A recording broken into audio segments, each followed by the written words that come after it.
Make sure that the knob under the seat at the front is as high as possible.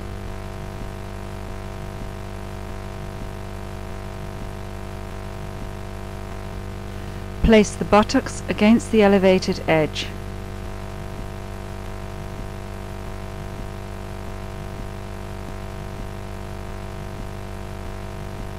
Attention!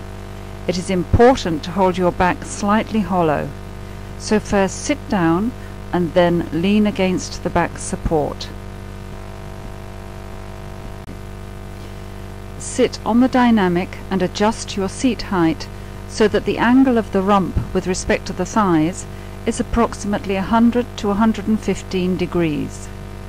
The knees should be approximately 10 to 15 centimeters lower than the hips. The handle for adjusting the height is situated under the seat. This can be used from both the right-hand side and the left-hand side. See circle. Using the top knob, the back support can now be adjusted to the level of the waistband. This point is situated approximately between the 4th and 5th vertebrae. It's possible that it might need to be a little higher or a little lower. The back support must feel comfortable.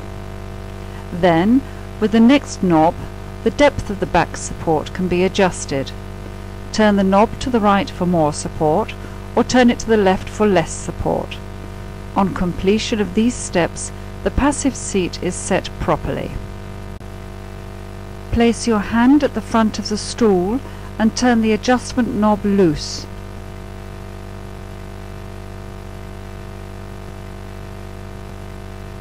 Slide it 2 or 3 notches down the graduated scale.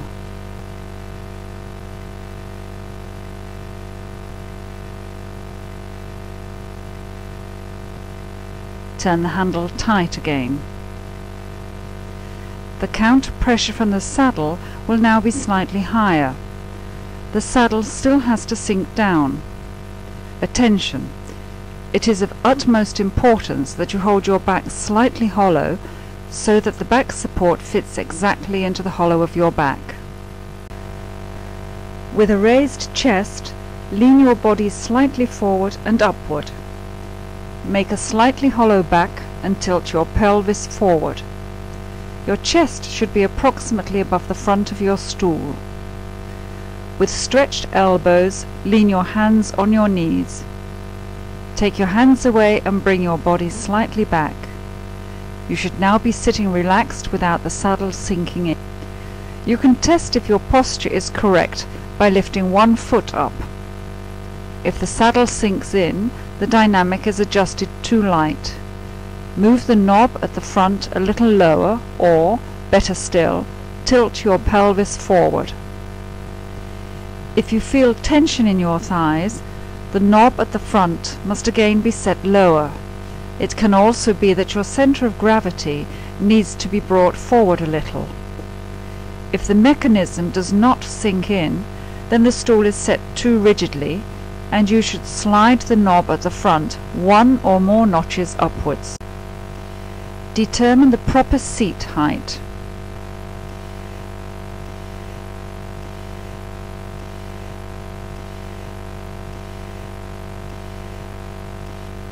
Set the height of the back support. Set the depth of the back support. Set the knob at the front in such a way that when the center of gravity is moved backwards, the saddle sinks in completely, and when the center of gravity is moved forwards, the rump can easily be lifted up. There should be a supple transfer from passive sitting to active and vice versa. The dynamic is a work stool that stimulates a more active sitting posture, thereby avoiding and preventing, for instance, spinal problems. It is possible that, in the beginning, this change in way of sitting can cause muscle pain. This is normal.